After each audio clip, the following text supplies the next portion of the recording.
You're going for what? Hey, yo, we're going for woke. Healthcare is a joke, you know what's leaving us broke. We're not here to brainwash or be choosing a side. We're just two Asian guys here to open your eyes.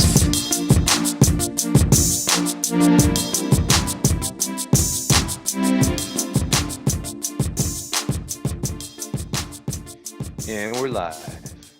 All right. All right. So, what's up, everybody? This is Calvin Chen. This is Aaron Pion. And we're two Asian guys here to open your eyes. That's right. And today we have a very special, this is our inaugural episode after that episode 0 that you just watched. We are here to talk to you today about single-payer healthcare. Now, we're going to have further definitions, what is single-payer and all that. Let me just set the tone for why we want to talk about this really quickly. I want you to just imagine playing a video game, right? And in this video game, at any point during the game, if you were to just randomly happen upon an accident, you're pretty much taken out of the game. You pretty much, if you were to get sick, you get COVID-19 or whatever, you're pretty much done in the game. Like, you just have to declare medical bankruptcy. You just kind of fucked, right? That is, we don't necessarily think of that as our reality here in America, but at the same time, there's a lot of that going on. And the question is, do we want to set it up this way where a lot of Americans are just kind of, they don't even know to live in fear of getting sick in a big way. But if they do, then suddenly they realize, oh my gosh, like I'm just kind of taken out of the game because I don't have some level of health care or health insurance, like a floor underneath me where it doesn't just kind of take me out of the game. So here's what we mean by that. Aaron's got some compelling data here to share with you, just so that you can understand, first of all, why there's like a need to upgrade the American healthcare system. Aaron, please take it away. Yeah, for sure. So Bernie Sanders, he posted this on Twitter, and he basically asked the question, what is the most absurd medical bill you've ever dealt with in your life? And it was pretty eye-opening. People were not only sharing stories, they were posting like pictures of their actual medical bills. And for example, there was this one couple who gave birth to a baby, and that baby died within 30 minutes of birth. As if that wasn't heartbreaking enough, this couple gets billed with a $10,000 bill from their insurance company. And when they asked the insurance company, hey, how come you're billing me $10,000 for my baby who died within 30 minutes? They said, well, obviously you didn't add your baby to your health insurance policy. And obviously, yeah, because obviously that's supposed to be your frame of mind at that time.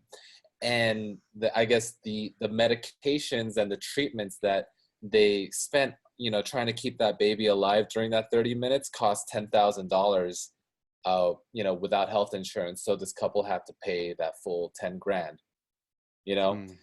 And there's another one that really stuck out to me. And there were a lot of responses. I, encourage you to look into it and Google it. But there was someone who had an emergency. She went to her in-network hospital because she already had health insurance, but she gets slapped with a $60,000 bill. And when she asked her insurance company, hey, why do I have to pay $60,000 for this doctor visit when I, went to my in-network hospital? They said, well, your hospital is in-network, but your doctor was out of network. And here's the thing is, yeah, right? So here's the thing is, this is actually like pretty common. It happens at 42% of all emergency room visits. So yeah, in 42% of emergency room visits, you go to a hospital that's in your network thinking that you're covered, and then you get screwed by an out-of-network doctor.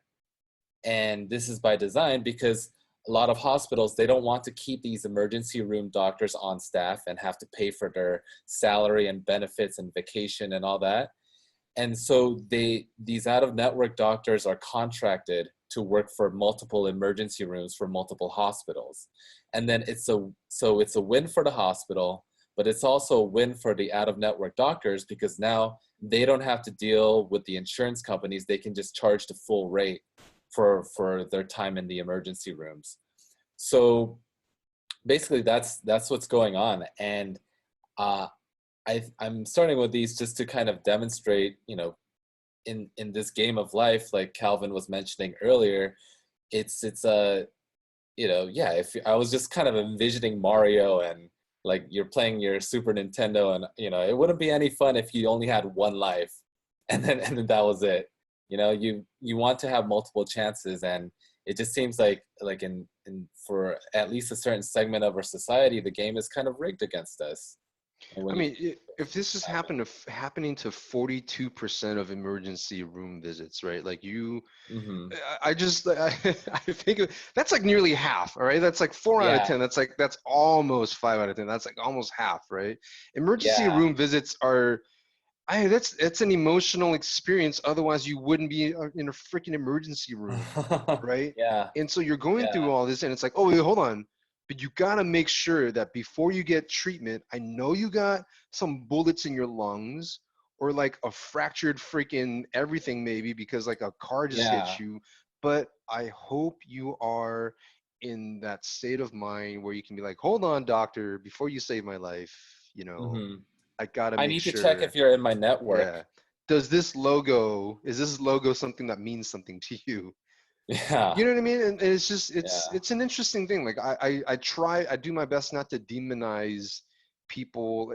I believe everyone has their own incentives, and you can't really fault people for, right, like trying to play to their incentives and like maximize their own gains for them, their incentives. So you have these hospitals, right, that yeah, they operate, they have to make a profit. One of the ways that they do that is by having doctors on contract so that they can minimize their costs. All right, cool. Like I want the hospital to be profitable for sure. Like mhm, these doctors are good people. Like I'm sure they're all great people. You know what I mean? Like they're in the yeah. helping profession. My wife had a child in a hospital. Like, dude, like that's a good thing in society. Hmm. Like I want you to be profitable for sure. Doctors, right? Like you've gone through so much medical schooling and all that. Like you came into School this, you debt. took the Hippocratic oath. You know what I Hmm. mean? Like you're helping people. Good for you. Like I Yeah, want you to be able to like maximize and have a life that you feel like is like have a lifestyle that you really enjoy because you're doing good work for people. Awesome for you too. But it's one of those things where like, okay, but in this system where people get to maximize, right, like their own sort of like benefits and incentives in that way, hmm, the people who are kind of bearing the brunt of that then yeah, become 4 out of 10 yeah. Exactly. And yeah, it's not about situations where they had to like demonizing. get into the emergency room anyway. Yeah. And it's not a, yeah, like you said, it's not about demonizing the hospital or the doctors, but rather like it's like the way that we've voted or the types of rules that we've put in place as a society for the past 100 years has kind of culminated in this. So I think the idea is like then, by raising awareness around it without, trying to demonize people, what type of rules and regulations do we, again, as a collective want to put in place for the next 100 years to try to make things more fair. And so if anything, it's about pointing out the systems that are already in place that are working against us, as opposed to, making somebody wrong for wanting to make a profit. Yeah, going back to your Super Mario analogy, like Yeah. imagine every time you're like you're big Mario, right? Like imagine every time you get like your big Mario, you're running around, you're doing your thing, you come into a Koopa Troopa, like it hits you, and like about half the time it just kills you. You're just done. And then, like the other half of the time, like you go meow, meow, meow, and like you get small again, but you Small can keep trying Mario. to like play the game. You know what I mean? Like, dude, like that's just not. Yeah. That's messed up. I wouldn't enjoy that game as Yeah. much. Yeah, Um, for sure. For yeah, and sure. this is like this is 4 out of 10 times like for Hmm. people going to emergency room visits. There's something going on with the system there. Um, Yeah, but yeah, I mean like for this sure. isn't just about emergency room visits, No, it's right? it's it's particularly relevant because right now it's May 2020. We're in the midst of our COVID-19 pandemic. And I think this conversation has come up again is I think because as we realize, all of us are in this together, and nobody's a rugged individual, pulling yourselves up by the bootstraps. We realize the healthcare access that my neighbor has like matters to me too, and just to point out an example of this, there was a article that went viral, I think a couple of months ago. And there was this dude from Florida who went to China for a business trip, came back to Florida, and he started exhibiting some symptoms, cough, fever, etc. And since that was when the COVID-19 pandemic was happening, and because he had just been to China, he wanted to do the responsible thing, right? And he went to the hospital to get this checked out. So the hospital, they, did a blood test, did a couple other things. They determined, okay, you got the flu, you don't have COVID-19. But on the downside, he gets given a $3,200 bill. Congratulations, you don't have COVID. Yeah, thanks for doing the right thing, right? Yeah. Now pay $3,200. And get this, right? Like this dude, it's not because he's uninsured. He's already insured. He pays a couple $100 every month for health insurance. But when he asked his health insurance company about this, they basically told him like, well, yeah, we would give the insured rate, which is $1,400, to our patients who produce medical documentation proving that these symptoms were not due to some sort of pre-existing condition.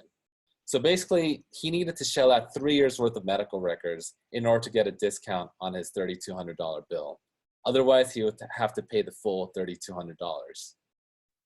And so this guy, he goes to the media blows it up. That's when the article went viral. And then some of the media reporters went to that actual insurance company and asked them like, yo, why are you charging this guy $3,200, when he was trying to do the right thing by getting his symptoms checked out? So the insurance company, realizing that they're under the spotlight now, they turn around and they say, oh, whoops, this was an administrative error, right? So, okay, congratulations. Now he only needs to pay $1,400, right? Which is, yeah, right? You hear the statistics out there, like 3 out of 4 Americans live paycheck to paycheck, cannot afford a $500 emergency. What are the chances you can afford a $1,400 emergency?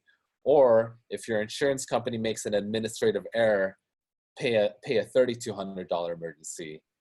Yeah, like how many people really are going to go to the media about this? Number one. Number two, do you have $1,400 to just, check if you have COVID? Like if not, then, I hope your whole neighborhood is on high alert just in case. Right. I mean, at this point, like in LA County, at this point, right, it's like May 6th right now. We finally have these tests that we can take for free and stuff, but it's just kind of like, this is our healthcare system though, where like that is not the default. That is like a special deal that we have to get super threatened by a pandemic, and then it kind of like takes a couple months before we're like, hey, maybe we should do something that actually works for people. And it kind of like took a freaking pandemic, for us to get to that point. But just with COVID-19 testing, right.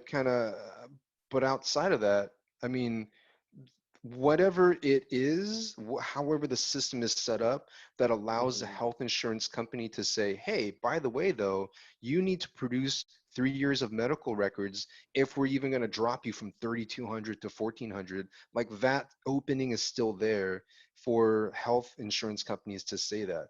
Now, dude, I don't have 3 years of my medical records. Me neither.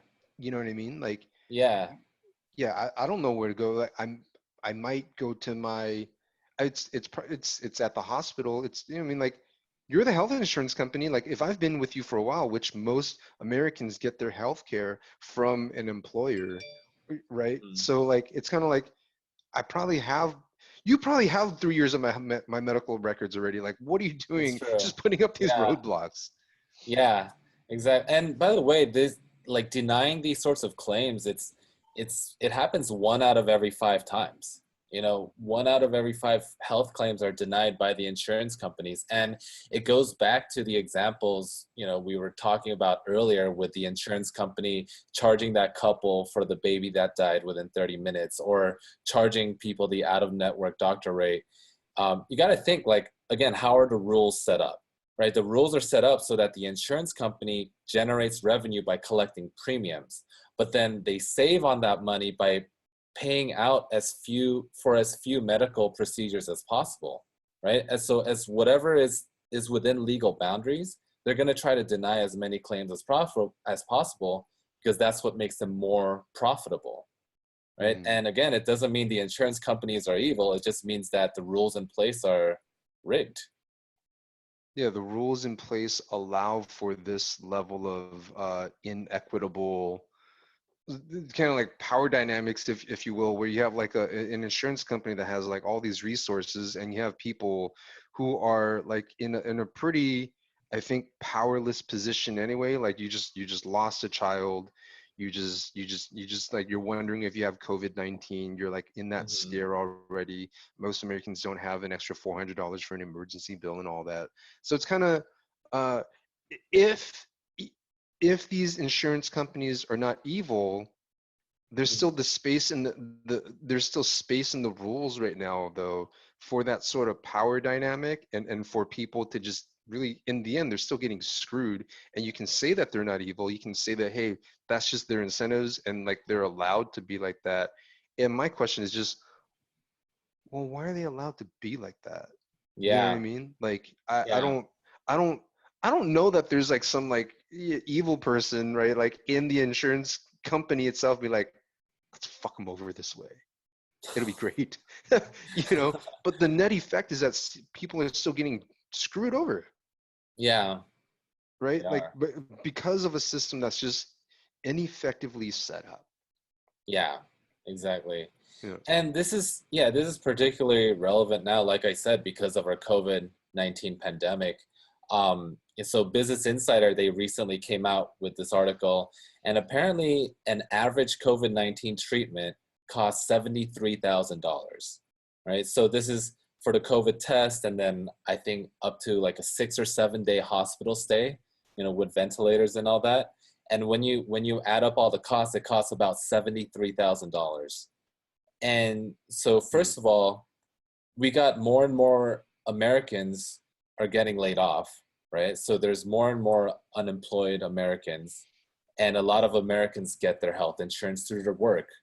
So it's what that means is there are a growing number of Americans who would have to pay that $73,000 out of pocket if they were to get COVID, right? But let's look outside of that as well. Let's say you do have health insurance, right? Let's say you do have health insurance. You're one of the lucky Americans who got to keep their jobs even through this pandemic. Okay, so if you're given a $73,000 bill for COVID, even if you have health insurance, you would have to shell out $25,000 out of pocket. Wait, how does that make sense? Yeah, so it's because almost half of Americans who are insured, including myself, have what we call a high deductible health plan, right? So in a high deductible health plan, what happens is you pay a couple $100 every month, but by the time you actually need to go see a doctor, you still need to shell out the first $5,000 out of pocket, which is your deductible, right? And then once you shell out the $5,000 out of pocket, then your insurance company is going to cover 70% of the remaining bill, which is what happens in most of these high deductible health plans. So let's break out the math real quick, right? Hmm. You get a $73,000 bill for COVID, and you shell out the first $5,000 out of pocket. Okay, you have That's 68. 68. Yeah. Yeah, so you have $68,000 remaining, right? And then your insurance company is now going to pay 70% of that remaining $68,000. But you're still responsible for 30%. So you still need to shell out another $20,000 out of pocket, right, for that remainder. So you add up the $5,000 deductible plus Mm, the okay. $20,000 remaining, you still have to shell out $25,000 to get treated for COVID if you're lucky enough to have health insurance. Wait, so all those people, like if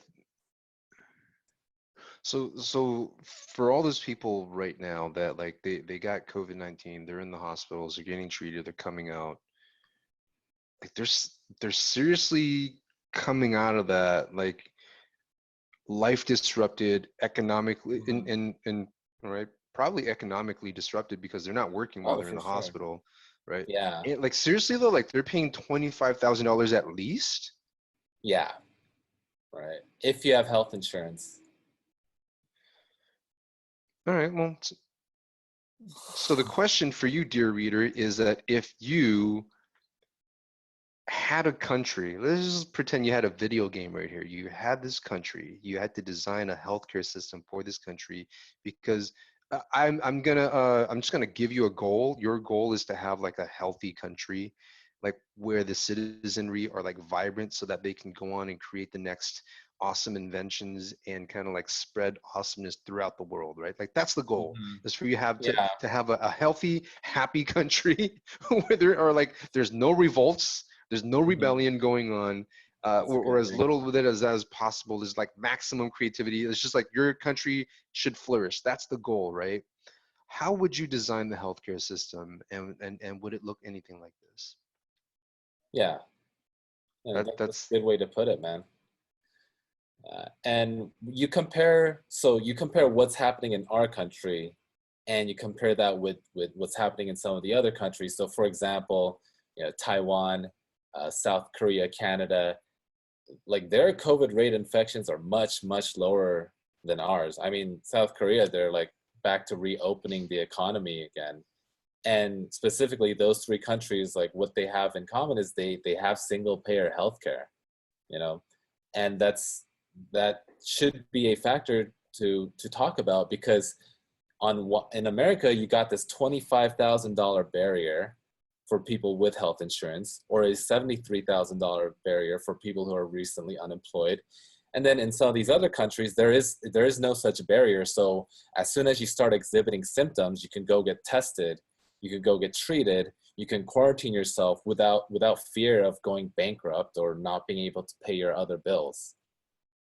Um, so yeah, yeah. well, and I mean, like, so with these, with Taiwan, South Korea, I don't know about Canada in particular, but I mean, I think that they also did a particularly good job, like upfront with the testing Hmm. and all that, right? Well, and I guess the idea here is that like the testing wasn't going to cost them $32,000, $3,200. Oops, never mind, $1,400, right? Like people just Yeah, are like, all right, screw it, I'm just going to go get tested, right? right, Okay, right. yeah, I see that. As opposed to, yeah. So even if you're just trying to get tested, like not having that barrier there is a huge, huge game changer. Hmm. Um, now, Hmm. I know in the last debate between Bernie Sanders and Joe Biden pointed out, well, look at Italy. You know, Italy has single payer. Um, they still have a bunch of deaths from COVID-19, but here's the way I see it, and I just don't find that to be an honest argument because Italy, they have one of the world's oldest populations. They have the fifth highest lifespan, I think, in the whole planet. So there's a lot of old folks there. It's very congested. Like grandma, dad, and the kids all tend to live under one roof. Hmm. So there are other factors causing a lot of COVID deaths. But to say that if you were to add an additional $25,000 barrier for the Italian people before being able to go to the hospital and to see their doctors about their symptoms, if you're to say a $25,000 barrier would have made things better, like I don't buy that, you know? Yeah, I guess that's a question of, because in Italy, what, like they did have a situation where they were, you kind of like crashed the healthcare system. Like a lot of people went in and kind of like exceeded capacity, right?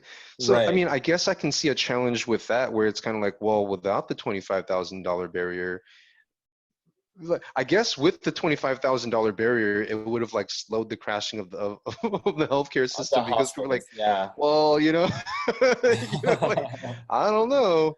Um, but then, yeah, it's a question of, do you want people to, yeah, like maybe they should just die at home then, and That's it.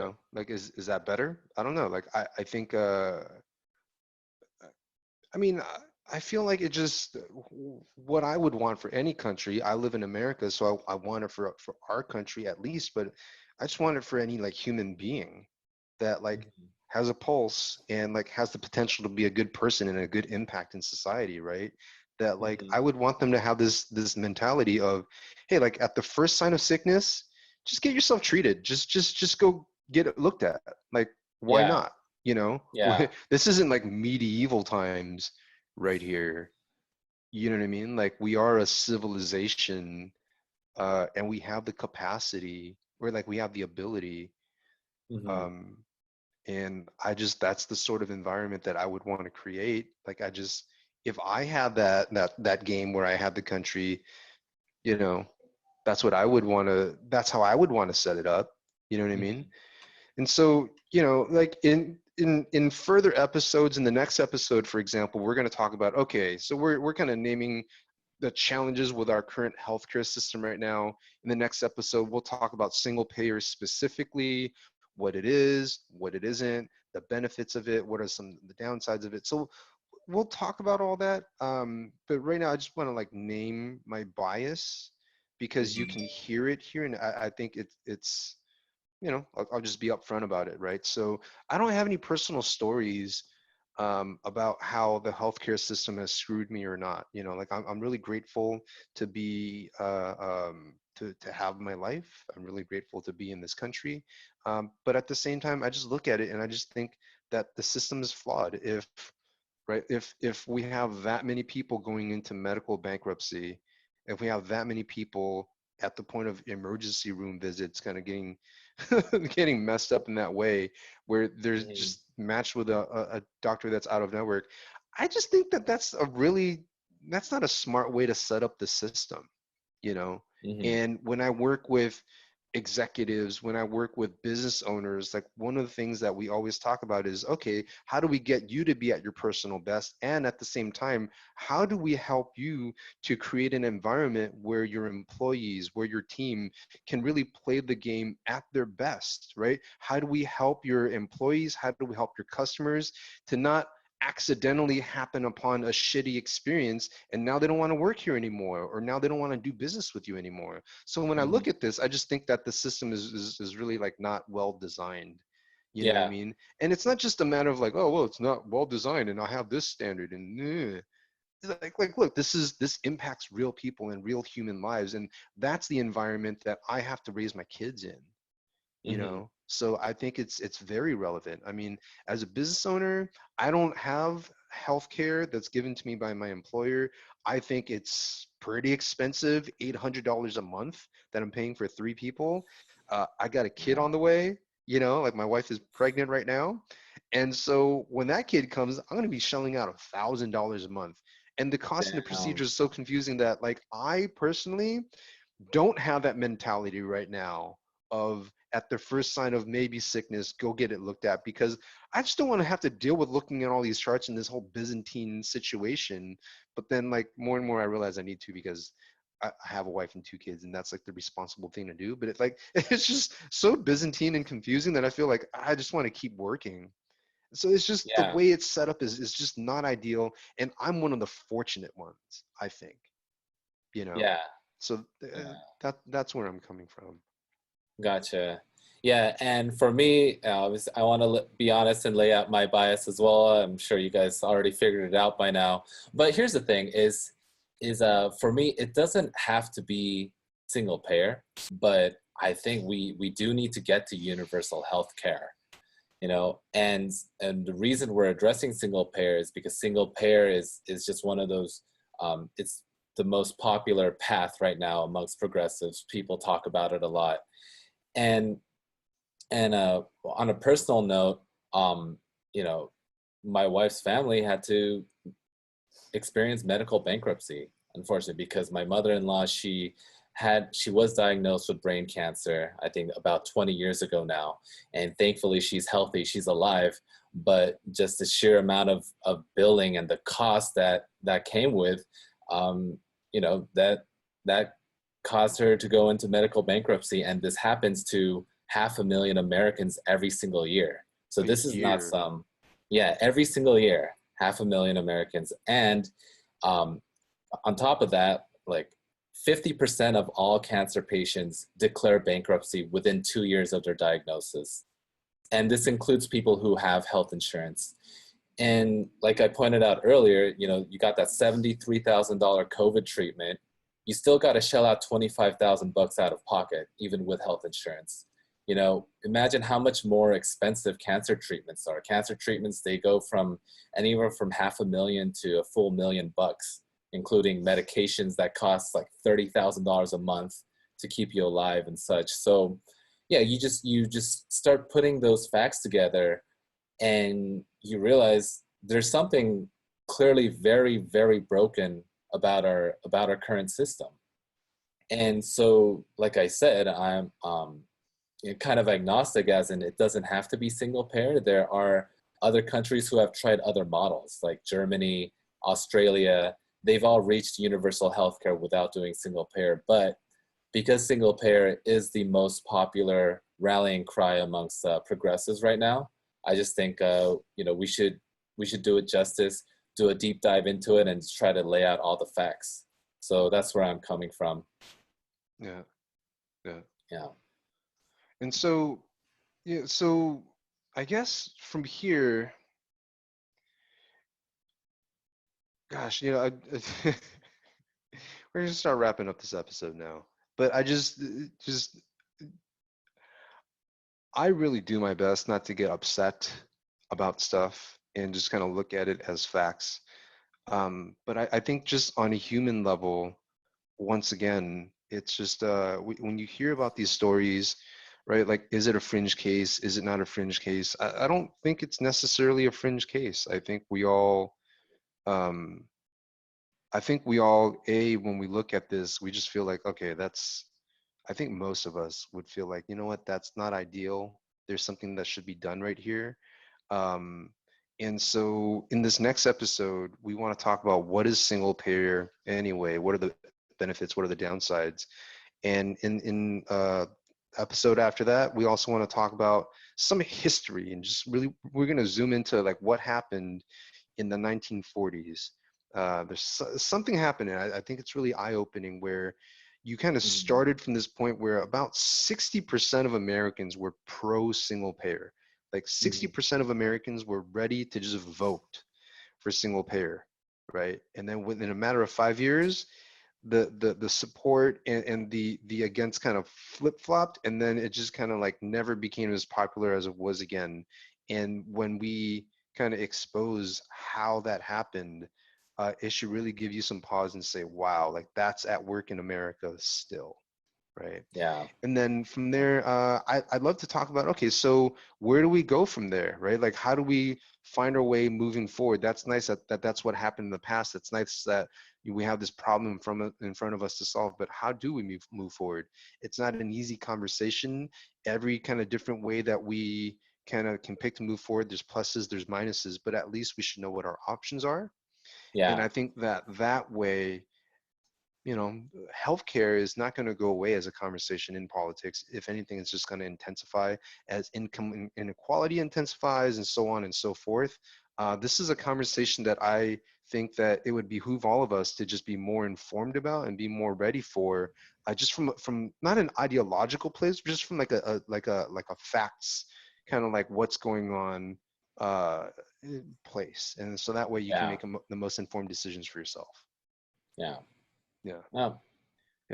So guys, thank you so much for checking out this episode right here. We're going to look forward to seeing you next time. And again, if you have any comments or questions for us, please email us, and we'll be looking forward to that. But until then, guys, stay woke, stay going for woke, and we'll talk to you guys soon.